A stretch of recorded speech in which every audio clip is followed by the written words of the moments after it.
Hello, good afternoon. How is everybody? My name is Carla Metzdorf, and I am a certified health and life coach that works with moms to overcome anxiety. And I'm also admin to the group Overcoming Anxiety for Stressed Out Moms Who've Had Enough. So I am just going to make sure that I can see myself in the group, and I just got kicked off my computer.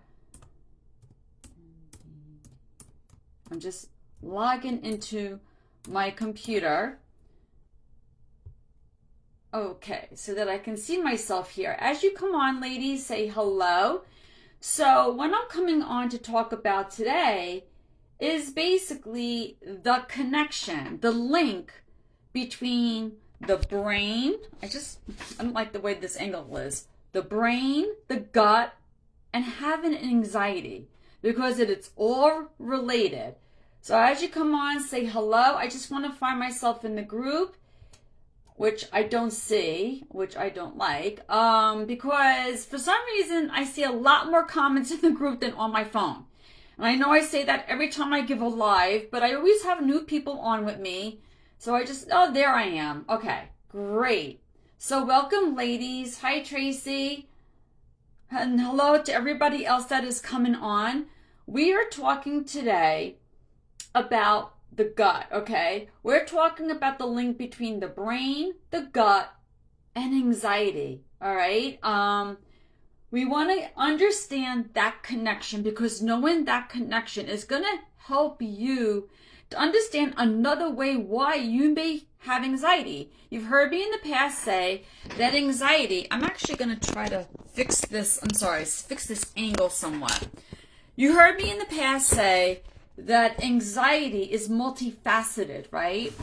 So if you're not particularly stressed out, okay? If you're not particularly going through anything in life that's really causing you much anxiety, and then all of a sudden, out of the blue, you're feeling really anxious without any other reason to have anxiety, then I would suspect that maybe this is just your gut in play. It's a physical aspect of anxiety, okay? Ladies, as you come on, please say hello. I see a lot of people have just come on. Say hi. Hi, Patrice, Tracy. Okay. Hi. So, I always like to start off with some definitions, because I always want us to be on the same page with things. I don't really have this the way I want it, but okay.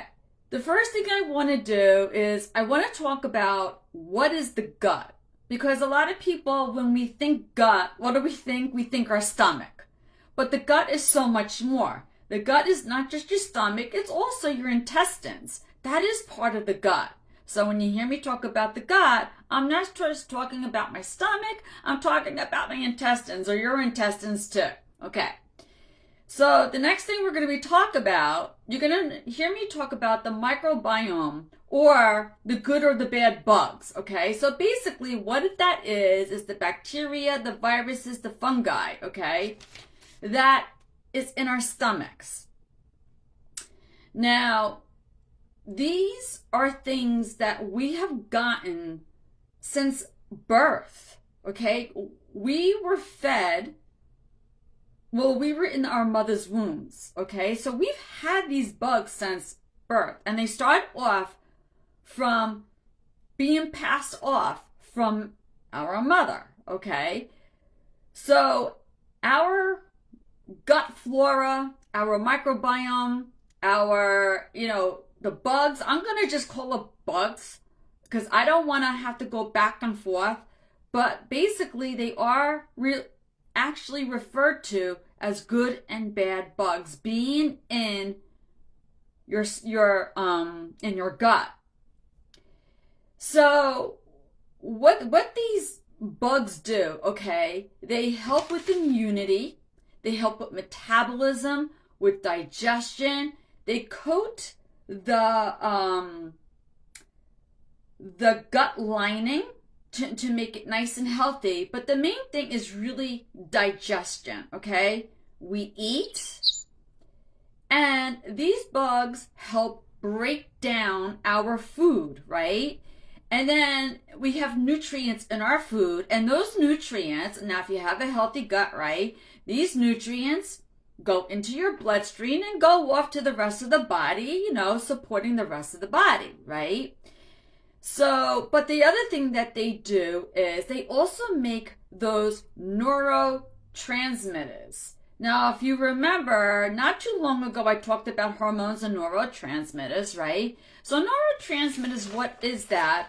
It's basically the, I gotta think now, the chemical messengers, right?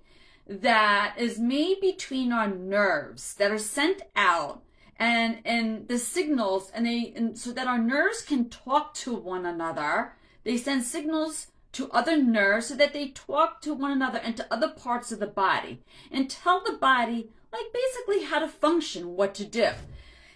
And one of the major neurotransmitters that's produced in our gut is serotonin. Serotonin, you all know, is that happy hormone, right? That feel-good, mood-boosting hormone. Most of it, 90% of serotonin, is made in the gut. But if you have an unhealthy gut, guess what gets affected? But we'll get to that in a moment, okay? So we have good bugs and we have bad bugs. And we'll get in a moment, we'll get to, how we get more or less of those. But so that's the gut. That is the microbiome, which is, like I said, the bacteria, the viruses, and the fungi that live in your gut. But we're going to say the word bug, and we have trillions of them, by the way. There are so many in your stomach. It's not like you get yourself down to one or two. We have trillions of them that are in the gut that are going to help us. Now, how you heard me say that the brain, okay, the gut affects the brain and the brain affects the gut, and somehow we get anxiety from that. But how do we do it? Okay, first of all, how is the brain connected? Okay, the way that they're connected, the brain is connected via or through the vagus nerve. Now, you heard me talk about the vagus nerve before, okay? It is that major nerve that goes from the back of our necks that connects our brain, the brain stem, all the way down into our gut, all right? So the brain is connected to the gut through the vagus nerve. So if the gut is not healthy, okay, they're connected through, it's referred to as the vagus nerve, but also as the gut-brain axis. So that's why if the gut is not healthy, your brain function is going to feel a little offset, okay? Now your brain, it's not that your brain doesn't work, it doesn't function, right? Our brain is very intelligent. It's doing its job. It's doing exactly what we're telling it to do. But see, the thing is, our brain gets offset because also the gut is not being healthy. But the gut's not healthy because of what we're putting into our bodies. Okay? So the gut, we know the gut is also called the second brain. I know you've all heard this before, right? The gut is referred to as the second brain because, okay, we have another nervous system. We always talk about the sympathetic and the parasympathetic, okay? But we also have the enteric nervous system. Now, this starts from the esophagus to our rectum, okay? It runs from the esophagus to the rectum, which means that the gut, okay, can function independently from the brain. Yeah, that's why when you're nervous, you say things like, I have, I feel it in my gut, right? Like when we're nervous, our gut is very upset, right? Or we're excited, we feel like flutters in our gut. We get those butterflies in our gut. Like I'm really excited, and we might feel little tingles in our gut. We feel emotion, not just in the brain. We feel it in the gut and the brain. They actually communicate together. But the brain feels it first. Now, so let's get into, that's kind of like how they're connected, right? Are there any questions? Hey ladies, hey Lisa, how are you?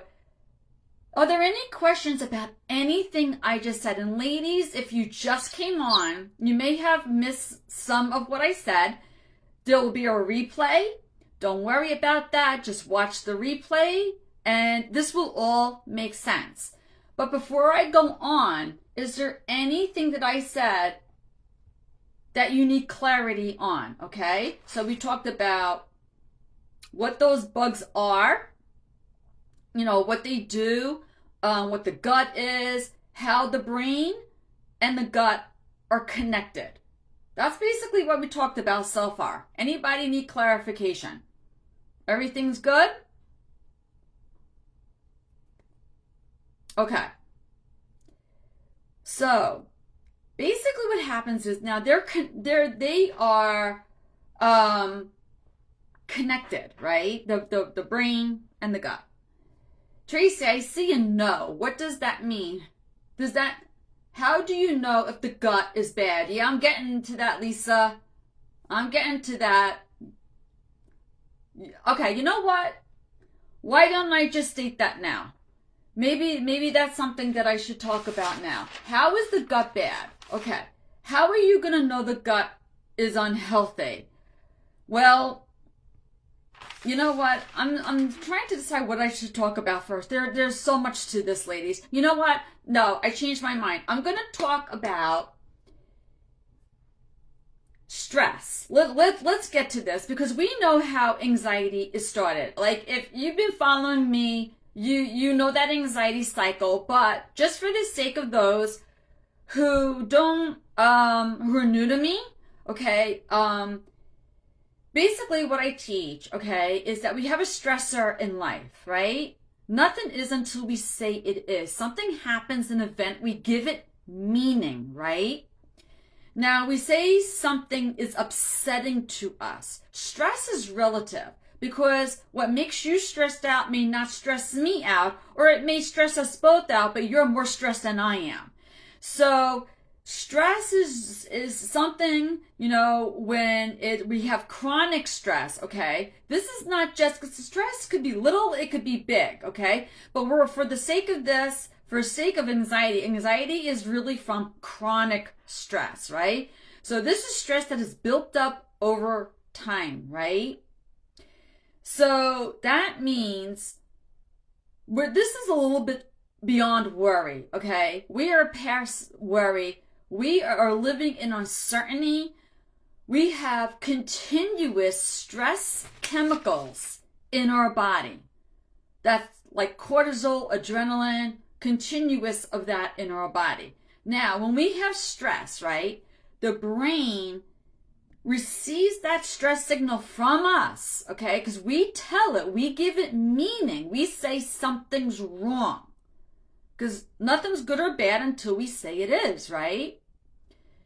The brain receives that and sends out what I always say, an SOS to the rest of the body. So the vagus nerve, which you heard me before, connects from the brain to the abdomen, right?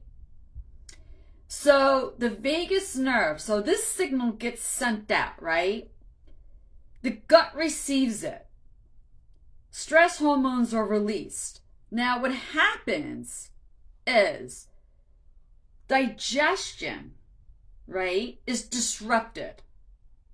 It may slow down, it may speed up, but what and how we eat is greatly affected. Because some of us, when we're stressed out, we overeat, right? We eat our feelings, right? Is this making sense, ladies? We'll overeat, we eat our feelings. Some of us, when we're stressed out, it happens the opposite way. Our stomachs get so upset, we could barely eat, right? So it affects our gut because now the gut is not receiving, it's stressed out. The gut is not receiving the nutrients, right? It's being affected by a bad diet because we're not eating well because we're stressed. Or maybe we're sick. Or maybe we're having poor sleep, right? Or maybe we're just being inactive. We're not exercising. We live sedentary. This all, hi Amanda, this all can affect our bugs, our flora in our stomach, in our, I don't want to say stomach, wrong word, because it's the gut. And the gut is the stomach and the intestines. Okay. So, when the gut is off balance, right? Because when you have a lot of stress going on, right? We know what we do is when we focus on the symptoms, we focus on those symptoms that our body is sending out now, because now we have like maybe an upset stomach, right? Okay, so when the gut is off, right, we have more of the bad bugs. Digestion is down, right? More bad bugs. What that does is it causes gut dysbiosis.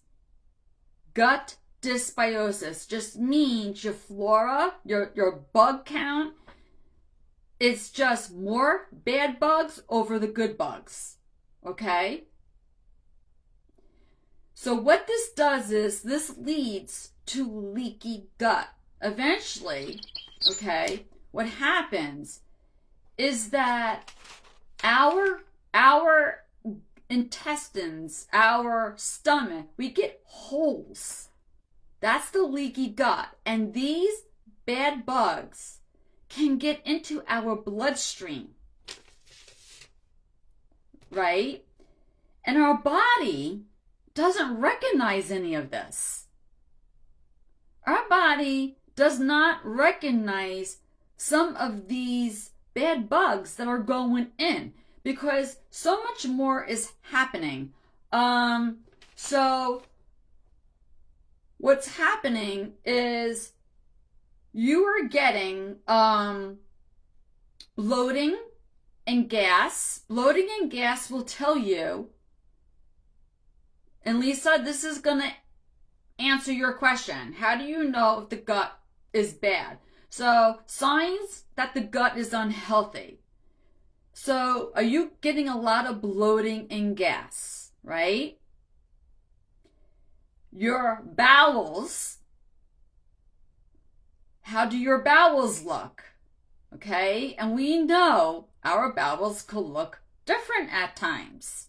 And you might think, ew, I gotta look at my bowels. Well, yeah, how your bowels look can tell you how your gut's doing. I mean, let's go there, ladies. Do you have diarrhea? Are you constipated? Right? Are you somewhere in between? Now, some of us may notice when we're eating, we're seeing a lot of food in our stools. Like food. Actual food in our stools. That means our gut is not taking, like not digesting our food properly. So irregularity of our bowels, and gastrointestinal upsets, things like acid reflux, which is like GERD, right? And SIBO or SIBO. I never knew the correct pronunciation of that. SIBO, which basically is small intestine overgrowth of the bad bacteria, right? And also, I feel like I'm missing one. What am I missing? Irritable bowel syndrome, right? Irritable bowel. So, which is basically an upset of your bowels, right? Gastritis, right? So, you having these symptoms, these type of things, can tell you that your gut is not exactly quite healthy, right? So, but what is going on now? How does this unhealthy gut, right, affect the brain? See, what happens is through the vagus nerve, your brain gets a message, okay, that something's going on in the gut, right? Like all these symptoms are going on in the gut, not normal. And also, some of that bad bacteria is making its way to the brain, and it's affected the brain. So you might feel things like brain fog. It affects things like your memory and your concentration. That might be the inflammation in the brain. So how an unhealthy gut can affect the brain is because the disruption of those bad bugs means that the serotonin and those neurotransmitters that are helping us with our mood, right? With our mood, they're being disrupted. So they're not working as they normally do, right? So, yeah, we are not getting those happy signals, right? And inflammation is being increased because we have so many of these bad bugs in our body. What we put in our body matters. And if it's not feeding the good bugs, but feeding more of the bad bugs, we're going to get more inflammation. That means we have toxins going into our bloodstream. That's going to reach our brain. Again, the brain fog, the fatigue, the poor focus, so trouble concentrating, memory, all due to poor nutrient absorption. Because part of the gut bugs is that they help with the absorption of the nutrients. But if we have that dysbiosis that I spoke about, some of what we're eating, a lot of the nutrients are not getting to where they gotta go, okay? It's not being absorbed as they should. We're getting sleep disruptions. GABA is another thing, and melatonin, okay? These are other things that are affected by an unhealthy gut.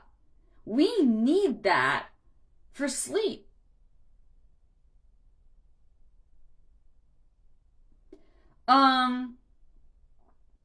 And the other thing is we have less resilience.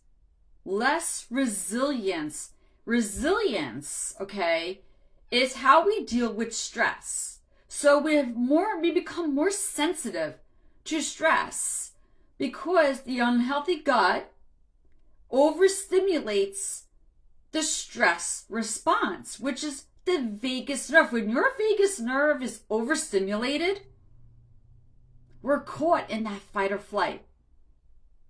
This is why you hear a lot about fix your fight or flight, right? How do you reset the vagus nerve?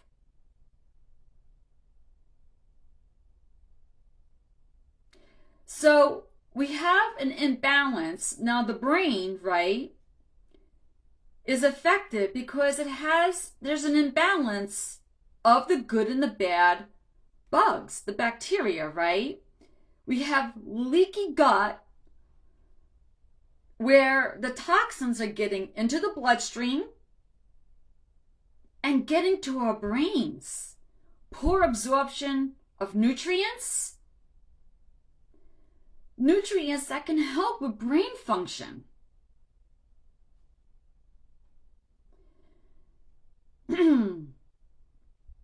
So if the gut is unhealthy, it can influence how you think, how you feel, and how you respond to stress. All right, ladies, any clarification? Is that good? Anybody need any questions? Everything's good? Was that, and if you just came on, please catch the replay. And I wasn't moving the cursor around. Okay. So, tell me, ladies, if this is a good explanation. I mean, are you understanding the gut and the brain relationship? I want to make sure this is a good explanation, that you're understanding how the communication is between the gut and the brain, how some of these bad bugs get to the brain, and how they can affect the brain. Can you give me like a 1, or how do you fix it? Yeah, we're going to get there, Lisa. Don't worry. I'm not going to leave you high and dry. We're going to get there. Lisa understands. How's everybody else? Is everybody else understanding this? And if you're just coming on and you're saying, what the heck is she even talking about? Then please watch the replay so that you can understand this. My brain is the way it is because of my gut. Okay, Patrice. So what you're telling me, Patrice, is that there's nothing else going on in your life. You know that this is just from your gut. Because, I'll get to that again later. Well, actually, I stated it in the beginning. But, I'm going to just reiterate, because I don't know when you came on. I don't know when you came on, Patrice. But in the beginning, I know I said this before, but anxiety is multifaceted. All right? Weeks ago when I talked about hormones, everybody was like, oh, it's definitely because of my hormones. And now, you're going to think this is because of my gut. The gut affects the hormones, the neurotransmitters as well. Everything gets affected. The body is a well-made machine. It works together. Okay? Everything is affected. Okay? But if you're somebody who's under a lot of stress, somebody who deals with PTSD, has a lot of trauma from the past, I'm going to just tell you this is not just the gut in play. Because a lot of you may come off of here and think, yeah, I got to just fix my gut and my anxiety will go away. Ladies, if you have no trauma in your life, you don't have PTSD, let's say, you have hardly any stress. In other words, stress, you have no sickness, no disease. Stress in and of itself is just not going to give you an unhealthy gut. Like a little stress. Okay. The body is used to being stressed. Okay. And you're going to have some inflammation. Not all inflammation is bad. Okay. When things are chronic is when our body goes haywire. We're not talking about little stuff here. We're talking about chronic stress, chronic inflammation. This is when our body goes, what the heck is she doing? Does that make sense, ladies? So if you're going to say that this is just your gut, that means that you have stress in your life, but it's stress that you're managing, Nothing else is being affected, because it doesn't matter how you take care of your gut. I mean, I shouldn't say it that way. I'm sorry. You can work to take care of your gut. Your gut does matter. It will always matter, okay? But if you still have anxiety, there's more going on. Make sense?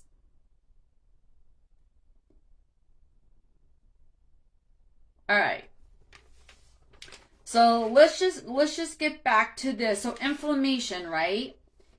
Inflammation is your body's response to this upset. You know, like when your body is under a lot of stress and the gut flora is off, all this, Patrice, you just said no. What are you saying no to? Can you just tell me what the no is for? Do you need clarification with something? Okay.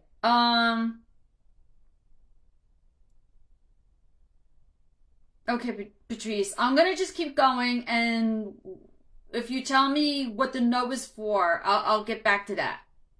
So when we put things into the body that doesn't serve our body well, doesn't nourish our body, right? And our body's like, what the heck is this? We get that inflammation, okay? Chronic stress is more than leaky gut.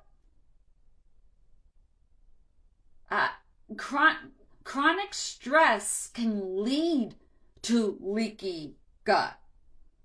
Leaky gut are the holes that are put, okay, when you have gut dysbiosis. I don't know when you came on, Patrice, but I spoke about this before, but stress can lead to leaky gut. So leaky gut, or when you have gut dysbiosis, okay, so holes can be made in the gut where the bad bugs are let out and can get into the bloodstream, that could lead to the brain, where the brain starts getting these messages that are off, you know. The brain thinks that something's wrong, and then will send out stress hormones, okay? But chronic stress is what hurts us more. A little stress is not going to cause all the damage. It's the chronic stress that causes all our damage, right? So when you're anxious, depressed, stressed, right, you're going to have more inflammation.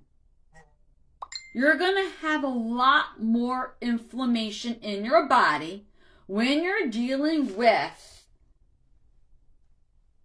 I'm just moving my cursor because if I don't, I'm going to lose you. When you're dealing with stress, anxiety, depression, okay? Now, the more inflammation, the sicker the body may get. I know that's hard to hear, especially for my moms who have health anxiety. But we're going to get to how to fix this. I'm not leaving you high and dry, okay?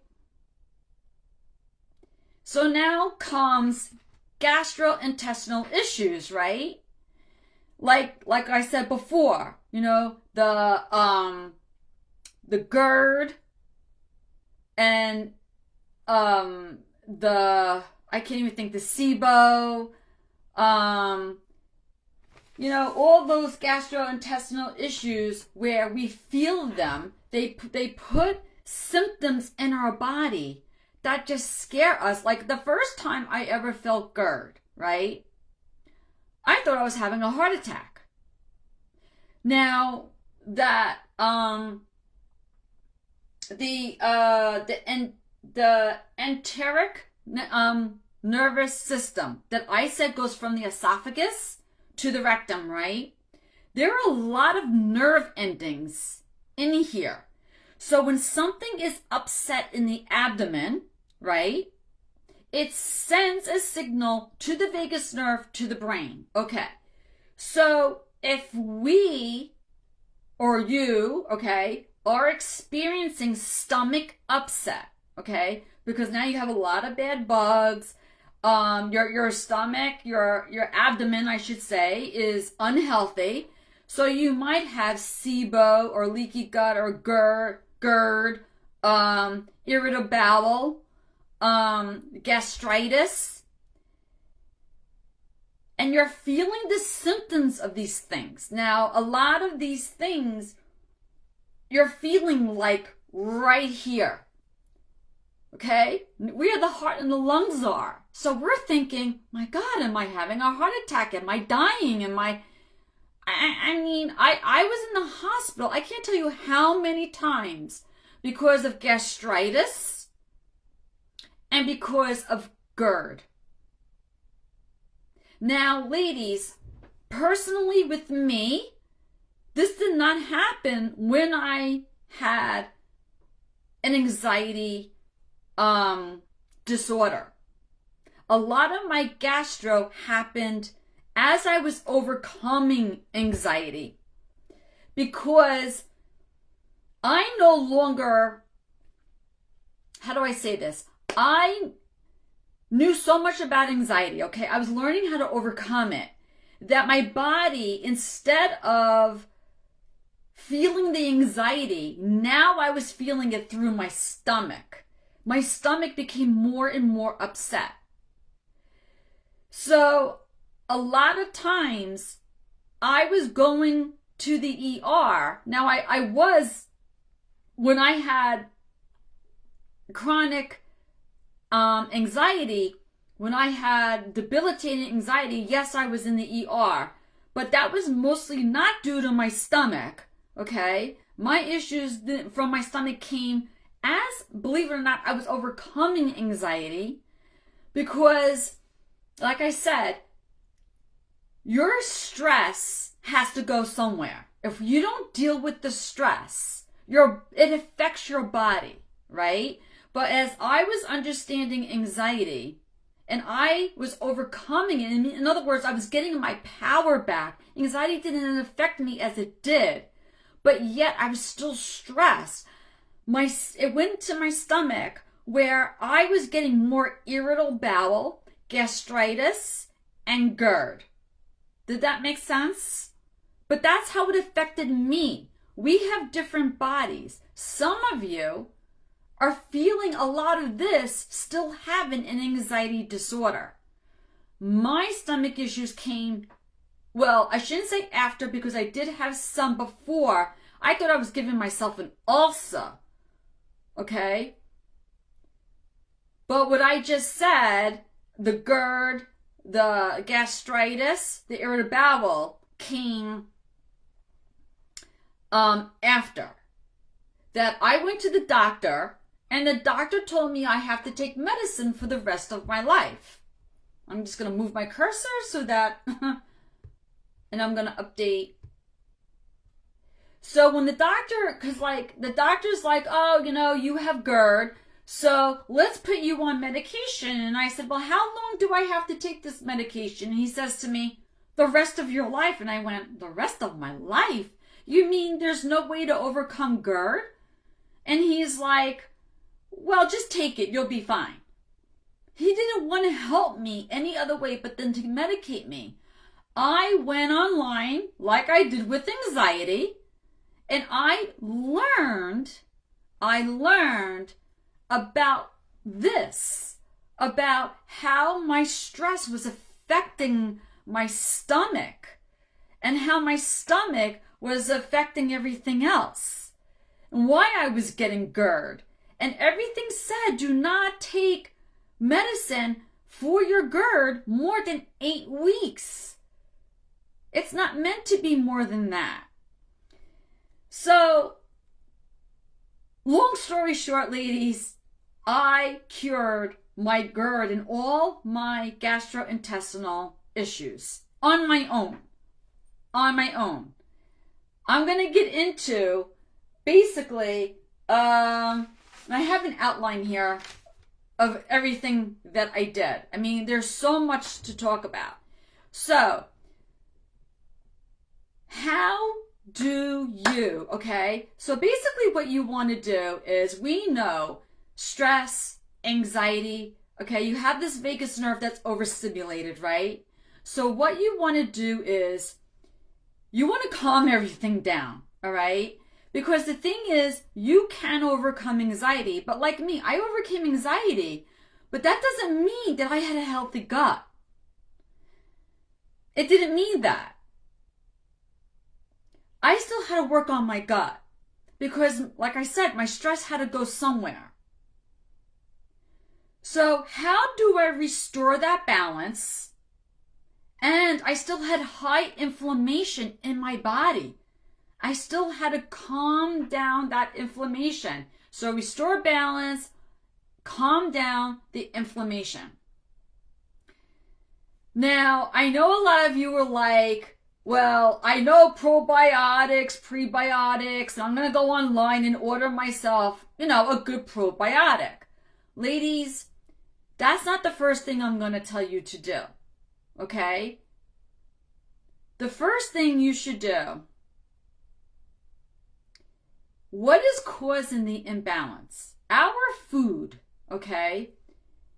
What you put in your body is so important. Just like when I talk about thoughts, right? What you think about affects how you feel. What you put into your body, what you eat, it's going to affect your health, what you feel. It's going to affect the good and the bad bugs, your gut flora, your microbiome.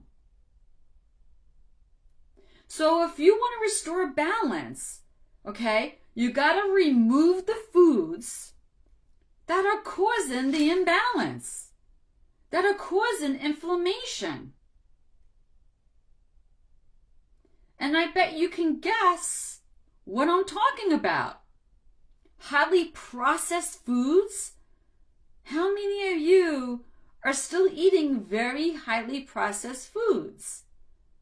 And for an example, like you eat cold cuts. What else is, I gave up processed foods years ago. I don't even eat processed foods anymore. But anything processed, the sugars, let's get to sugar in a minute. But what I'm saying is the pastas and the white rice and all the whites, the flour, anything that is just processed, eliminate that as much as possible. The processed meats, eliminate processed foods as much as possible. Sugar. Let's get to sugar. Sugar is not good for anybody. Whether you have a good gut, bad gut, whatever. Sugar. If you could take sugar out of your diet altogether, that would be great. And I know it's hard. It's hard because sugar's in everything. Being a health coach besides a life coach, I know what to look for when I look at labels, this, that.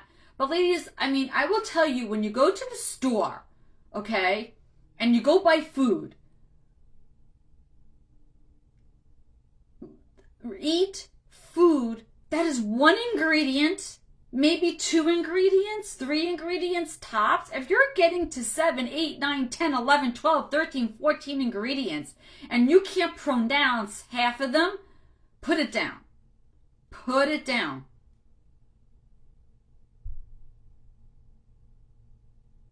Sugar, especially artificial sweeteners, these are going to disrupt your hormones. These are going to disrupt and cause bad bugs, more bad bugs than good bugs in your gut.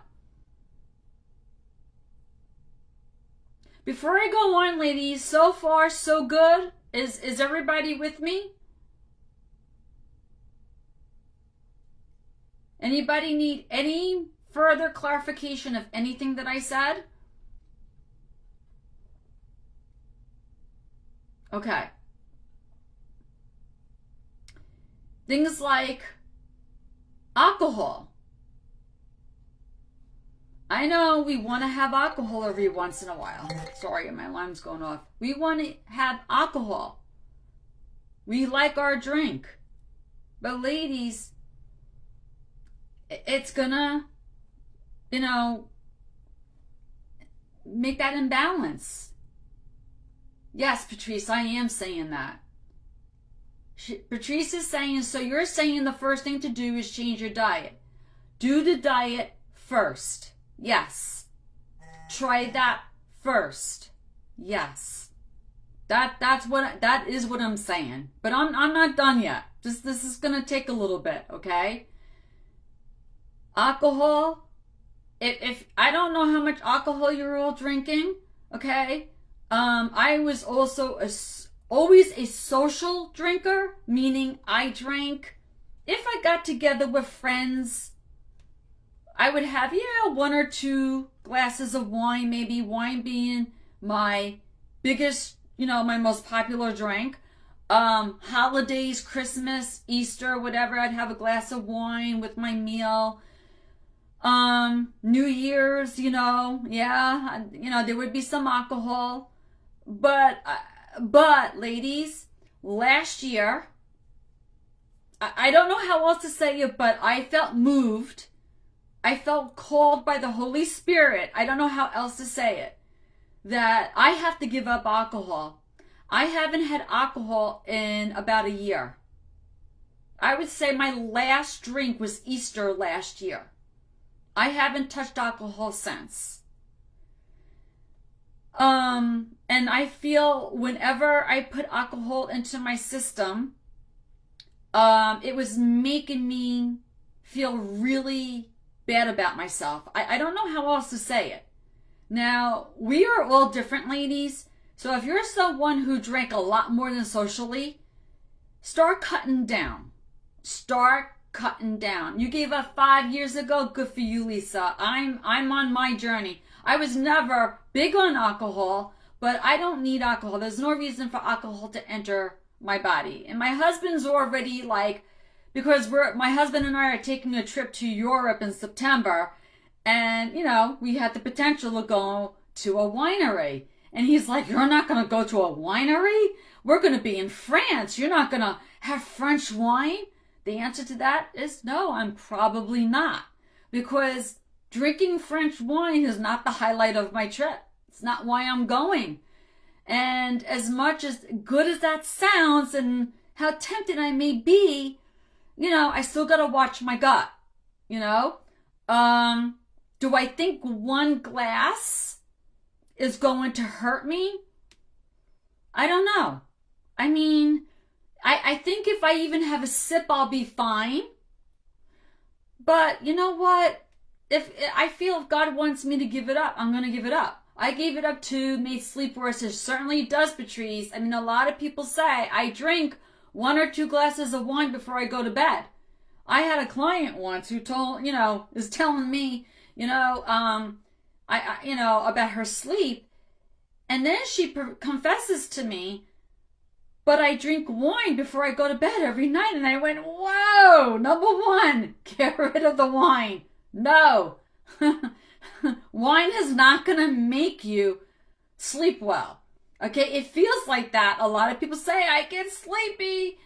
Sure, you might get sleepy, but I'm telling you, you're going to be up in a couple hours and you're probably going to feel worse, especially if you're anxious. You're going to feel worse. Don't use alcohol as a sleep aid. Please don't do that.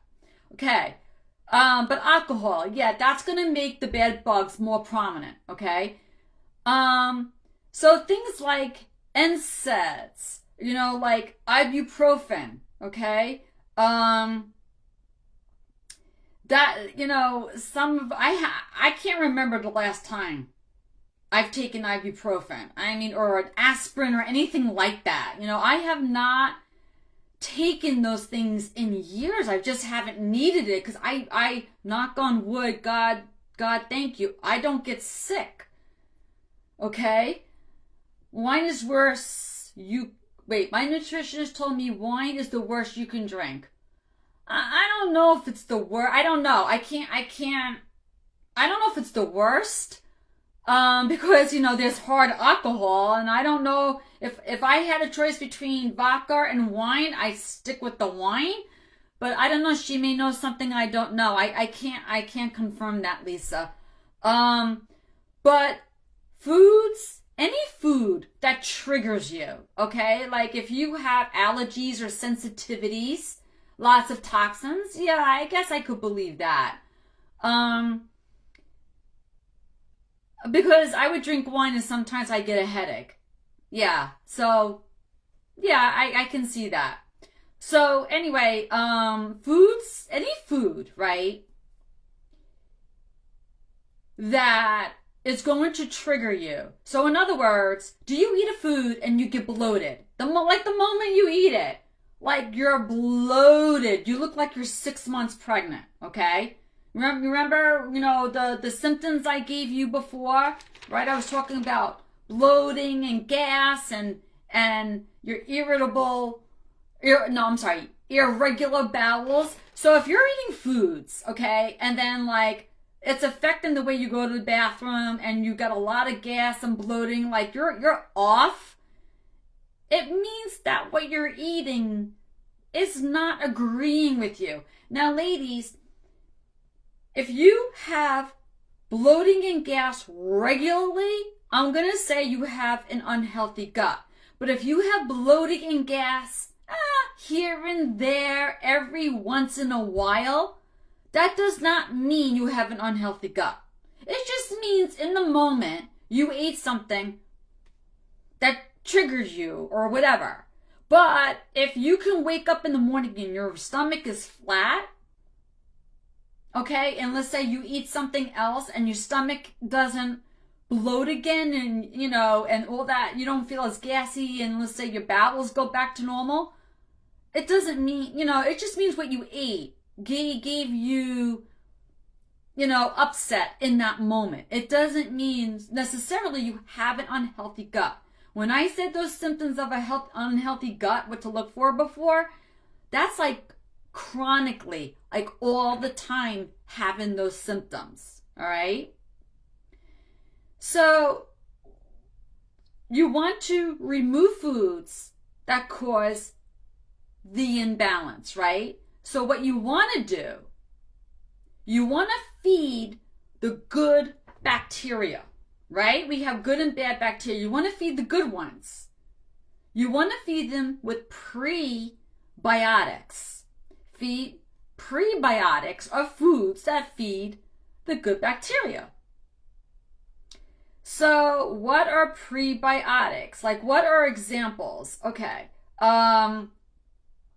Prebiotics are going to be like fruits and vegetables, nuts, seeds, leafy greens, beans. Basically, your good bacteria loves fiber. If you can up your fiber, that would be awesome. Up your fiber, okay? The gut loves fiber, but warning, too much fiber can cause you to bloat and be gassy. So ladies, I am by no means saying when you get off this live, make sure you eat a bowl of beans and then eat like all this. If your gut's not used to it, don't overload it. Okay? Don't go crazy with it yet. Slow, introduce. You're doing everything. Don't beans give you gas? Well, they can, Patrice. I mean, but my beans, when I make beans, I eat beans all the time. Beans used to affect my gut, but I healed my gut a lot, so they don't anymore. That's number one. So if the beans are hurting your gut chronically, could mean you have an unhealthy gut, or maybe you have a sensitivity to beans. But how you prepare the beans matters. I cook my beans so that they are cooked in a way, like I don't eat them raw, or what I do is I buy beans first of all that are double steamed. I put them through like a pressure cooker. So,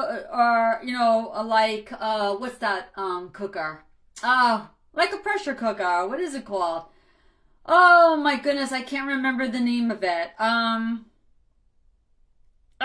Anyway, you want to cook the beans in a way that they are easier on the gut. Does that make sense, Patrice? But if your gut's unhealthy, it may not tolerate the beans. Maybe you get a lot of gas from them. I don't. Everyone's going to be different. Not all of us are going to react to the foods the same way, okay? I used to eat lentils, and my stomach used to come out, and I would have such bad gas. I'm sorry, ladies, too much information, right? And I wouldn't feel right. And I would feel like the gastritis feeling, and now I eat lentils, they don't bother me because I've healed my gut a lot. So, it's not just what you eat, it's how you cook it, it's how you eat. So we want to introduce prebiotic foods, right? And we want to eat fermented foods, okay? In other words, foods that have been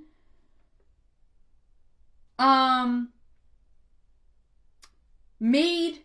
So basically, these are foods that have been made or transformed with microorganisms that affect the gut. So in other words, these are foods that are fortified with probiotics, okay? But some foods are fermented because of how they're made so that they benefit the microorganisms, which are our gut flora. So to help create a healthy bacteria, eat things like yogurt, kefir, sauerkraut, kimchi, and what is it called? Kombucha. These are things that can really help with the gut. But I was told from my research that you're better off eating these things on an empty stomach, which I don't always do. I eat a lot of sauerkraut. What did you say, Lisa? I eat sourdough bread, sauerkraut, and yogurt. Awesome. See, I eat yogurt, but I can't have cow's milk. Since I'm a baby, I can't handle cow's milk. No matter what I do to fix my gut. Ladies, I've done a lot of work on my gut, but I still have gut issues. I do. But I don't have anxiety. You know what I'm saying? So that's why I'm saying just because you have gut issues does not mean you're definitely going to have anxiety. I don't have any anxiety. None at all.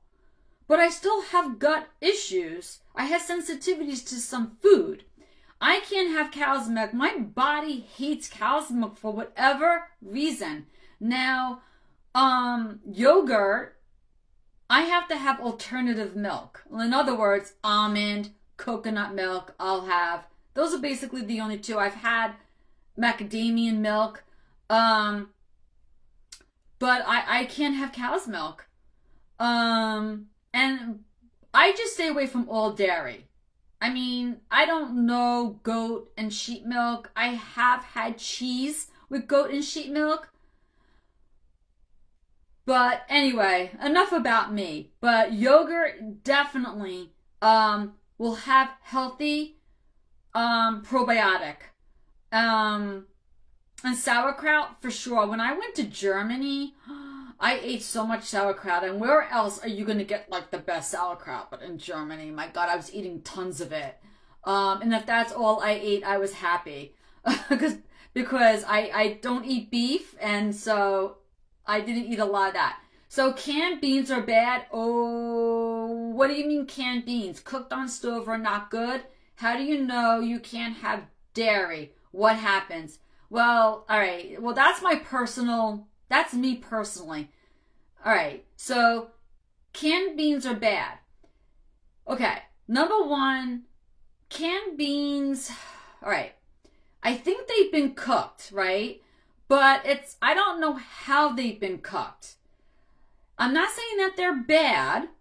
Everyone is different, Patrice. I would eat them and see how they are on your stomach. But my beans are, I eat a certain, I could put it in the comments later, but I eat a certain brand. And this brand is organic. And they have been double steamed. So I can just open up the can and eat them. But if I get beans, let's say, that are just organic and they're canned, I usually put them through my slow cooker. Try it on the stove and see how that works with your gut. Now, I've had beans on the stove, but I always use this brand. I think it's Eden. Yes, Eden. E-D-E-N. Eden beans. You're going to pay more money. You're going to pay more money, okay? But you don't have to worry. You can eat them out of the can, and they're double cooked. You don't have to worry. How do you know I can't have dairy? Because since I'm a baby, I would have hives all over my body, okay? I outgrew the hive thing, but when I put dairy, cow's milk mostly, into my body, it just changes the way I am, my bathroom habits. You know, you got to look for things like that. Bathroom habits and how your stomach is. Does that answer it, Patrice? I mean, only you know your body. Only you know how you feel, okay? I mean, just because I have an issue doesn't mean you're going to have an issue, okay? So, the other thing that's going to help you, okay, to restore your balance of the gut, all right, and reduce the inflammation is drink plenty of water. I'm not lactose, Michelle. I'm not lactose intolerant. Like my body does not like cow's milk. So I can't even tell you if I'm lactose intolerant because I can't have cow's milk, period. So even if I take the lactose out, I don't even try it. I just don't do it.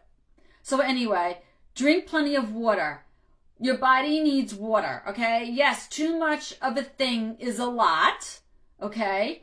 But your body needs water, and your body will help you flush toxins and move things through your stomach, intestines, through and eliminate out the body. Your body needs water. You don't want to get dehydrated, okay? And the thing is, how you eat matters, okay? It's not just what you eat, it's how you eat. Do not eat super fast, okay? Where you don't want to eat super fast, where you're taking in a lot of air. When you take in a lot of air, your stomach gets a lot of air in it, and it will protrude, okay? You want to be able to eat slowly. Slow is good, all right? And you don't want to bloat so much, so eat slow. And also, you want to give time between meals, okay? You're not eating, let's say, breakfast at 11, or whenever you break your fast, okay? Breakfast is just breaking your fast, okay? So if you eat at 11, you don't want to eat again at 12 and then again at 2. Like, you need to give your body time to rest and digest. Does that make sense, ladies? And now I'm gonna say something that's really gonna throw you off. You know what's gonna help? Sleep. And I know, I get it, sleep. But I have anxiety and I'm not sleeping well. I also have menopause. I'm not sleeping well. I understand. I totally understand. Okay? I get it. It all works together, ladies. But we're talking just about the gut here. What's going to help those bugs, okay, to get more good bugs is to get at least 7 to 9 hours of sleep. Am I getting 7 to 9 hours of sleep every night? No, I'm not.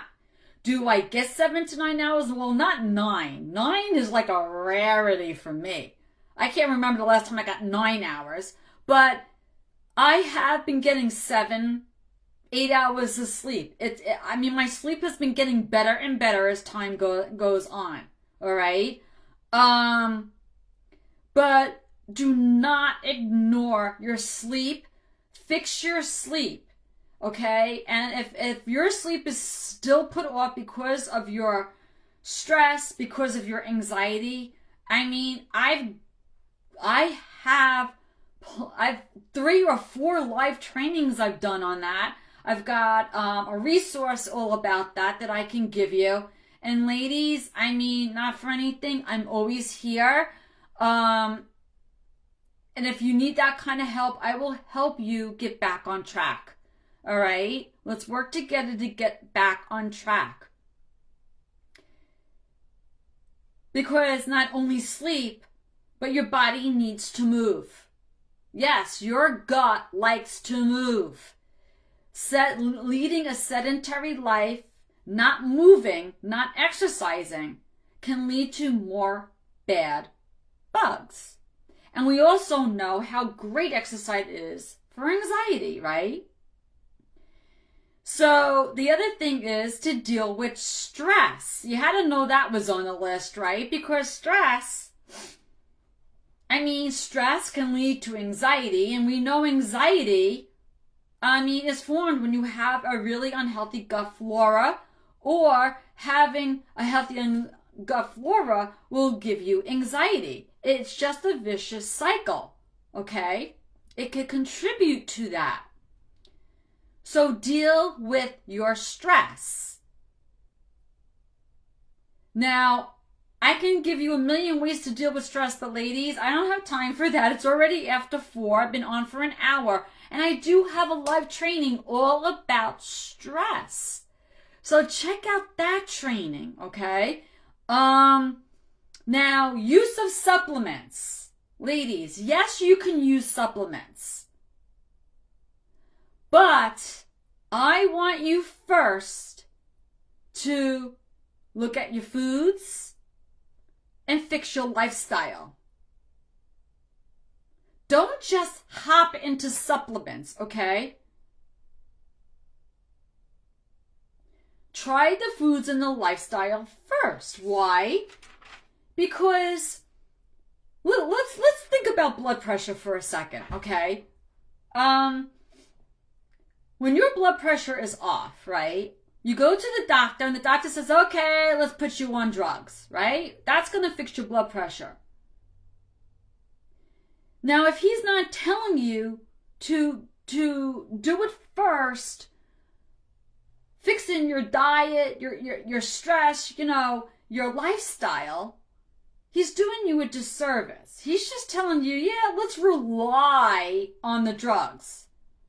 Let's rely on the drugs to fix your blood pressure. Let's rely on drugs to fix, let's say, your cholesterol. Let's rely on drugs to fix your anxiety. But what do we know about that? Does it really fix it? I can't tell you how many of you tell me you're taking drugs for your anxiety, you're taking drugs for your cholesterol, you're taking drugs for your blood pressure, but yet you still have issues with it.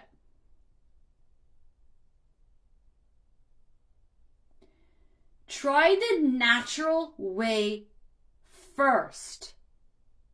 Get it down. Sometimes doing it the natural way, I know I can fix my Hashimoto's hypothyroidism. I've been working on it for years. That is also how I fixed my gut. However, I have been very limited in how much medicine that I got down. I have not been able to come off my drugs, whereas other people, I've heard testimonials of women who say that they fixed their gut and they were able to come off all their medications. I have been unable to do that. Now, I've also heard that if you've been on medications for such a long time, that sometimes the damage is done and it's too late. Now, I'm talking about certain things. Okay? Now, when it comes to your gut can start healing immediately. My cholesterol was 225, been working on it, and it went down to 160 with all natural foods. That is awesome. That is awesome. But isn't a probiotic natural? Well, it's taking a pill. So, I mean, all vitamins, right? You're going to say are natural, right? But do you take a vitamin D supplement or do you try to get vitamin D naturally first, right? Do you take magnesium supplements or do you try to get magnesium naturally first? I mean, you can go take a probiotic. Go ahead. Take that first if you want. But a lot of you aren't feeling great about taking pills first. Okay? Your body was made to help you to heal. Food is medicine. Food is medicine. If we eat the right combinations of foods at the right time, we can heal ourselves. It's just knowing our bodies and when to do it. Now, I've been successful in helping myself in a lot of ways, but I'm not perfect. I mean, I still deal with bloat here and there. I don't have chronic bloat. I mean, I have to say, my stomach, I used to look pregnant all the time. All the time. And for years, I tried to get to a certain size pants, right? And no matter how much I dieted, I couldn't get into a small pants. The moment I tried to fix my gut, my inflammation went down, and I finally went to a smaller pants. Even though I am 15 pounds heavier than when I was married. Okay, I'm 15 pounds heavier. I wear a size smaller. Not saying that to gloat, ladies. I'm just telling you how this works. I have fixed my gut that much that the inflammation in my body has gone down tremendously. Then I'm able to wear smaller sizes that I couldn't wear just by trying to, let's say, diet. I was getting rid of things that my body now doesn't agree with. I was eating for my body. There was a time I was taking too many supplements, that the supplements were going against me. And when I took my blood work, too much, my numbers were off. And I had to cut down on supplements because not only did I eat healthy, I was taking supplements. I didn't need it. I was getting it through my food. Ladies, in my professional opinion, I would say do what you can naturally first. Do what you can. See how you feel. See how you feel. If you're eating something, okay, something small, but then 5 minutes later you feel very bloated, that's telling you something. You shouldn't feel bloated just by eating something small. If you're eating a huge meal and you're overeating, yeah, okay, I get that. But if you're eating something small and you feel bloated and your stomach is extended, that's telling you something. can you help with knowing what foods and when? I would have to know your history. I mean, yeah, we can work together, and I would have to really know your history, and I would do a log with you, and we can work together to see what you're eating each day. And we might have to, you would have to have a lot of awareness, like, as to when I eat this is what happens to my body. And then you're welcome, Lisa. I'm actually getting off now. You're not missing much of anything else. I'm just answering questions at this point. I did say a lot.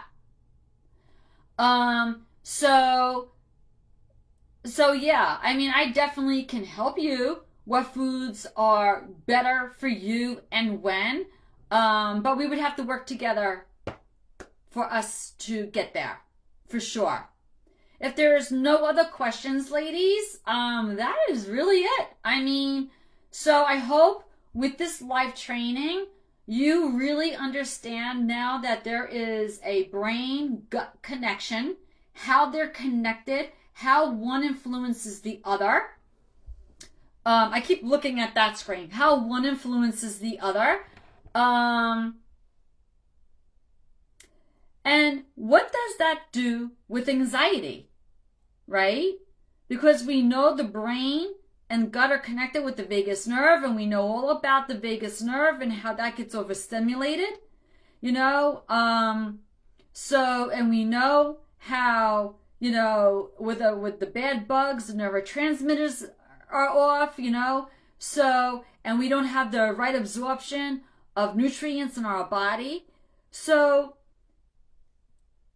understand how to fix the gut. Okay, Michelle, thank you. Understand how to fix the gut. That will calm everything down. And hopefully, the brain will catch on, because the brain is not going to be getting those signals from the gut anymore, right? They work together. And it'll calm the vagus nerve. And by not getting all those gastrointestinal symptoms, right? You're gonna stop telling yourself those scary stories, not overthinking your symptoms, not telling yourself I'm having a heart attack or I have stomach cancer or something must be wrong. I have to go get is burping bad? My gut must be very leaky. Well, I don't want to tell you burping is bad. People burp. You burp for different reasons. It's excessive. We're talking chronic excessive here. Chronic excessive symptoms. That is where that's bad, okay? So just because you burped once and you haven't burped in days, does that all of a sudden mean that you're sick? That something's wrong in your stomach? No, one burp. But if you're burping constantly all the time after every meal and you need Tums to settle your stomach, that might be telling you something, okay? You gotta look for those signals. You gotta understand how to read your body. What is your body trying to tell you? Does that make sense, ladies? Look for listen to your body. What is your body trying to tell you? Burping in and of itself, not bad. Farting, not bad. Okay? A little bloat here and there, not bad. Okay? It's because of something maybe you ate in the moment. But when it's chronic, okay, this is what is going to, this is what can make your anxiety, but rewatch this live training, go over it again, go over all the things that the lifestyle changes you're going to make, the different foods that you can eat. And if And if you can't do it on your own, get in touch with me. Let's talk about how I can help you, okay? Because you don't have to do this on your own if you're having problems with implementation. No, I burp daily, you fart daily. Well, okay. People do fart daily. There's actually, I read a comment once where you're allowed to have a certain amount of farts a day. I don't know. I mean chronic. I don't know. It's so hard to tell where that fine line is. Just because you let out some wind here and there, I think you're okay. But if you're like constant, like it's just like, it's you, I don't know, like I remember one time my husband said to me, "Man, are you farting a lot?" And he knows I don't do it. I mean, I do, but I'm not like chronic with it. So that's how I know that maybe I ate something that disagreed with me. You know what I'm saying? But if it's chronic all the time, just tweak your diet. See how that goes. Maybe start taking I'm sorry, I'm trying to think of the word. Make a little chart of what you ate, what eating that made you do, or if you find yourself farting and burping more than usual, what did I eat that made it that way? Does that make sense, Patrice? Okay. I mean, otherwise, the only thing I can say is that, we work together, that I help you to identify and how to overcome this if it's hard to do on your own, okay? But I'm glad to support you all on this live training today and, give you all this information that you can make changes to your life, make changes in your habits so that you can have a healthier gut. And a healthier gut will influence better brain function, which will influence, the anxiety that you feel. But, just remember what I said about anxiety. Just because you fixed your gut does not mean you may have, no anxiety at all. Or, vice versa. Just because you don't have any anxiety doesn't mean you have a healthy gut. That's not the measure. Yes, I do after all meals. Okay, I think I need guidance. Thank you. Well, Patrice, message me anytime and just let me know what kind of guidance, what is it that you need? And we can talk about it, all right? All right, ladies, I gotta go. An hour and a half live. This is crazy. I see some of you are just coming on. Listen, I'm getting off now. I've been on for like an hour and a half. It was a big topic.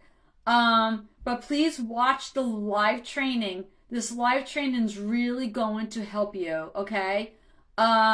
It's going to help you understand. And if you were on with me, rewatch this live because I bet you're going to pick up things you didn't hear the first time around. You're welcome, Patrice. Okay, be well, ladies. Take care. See you next time. Bye.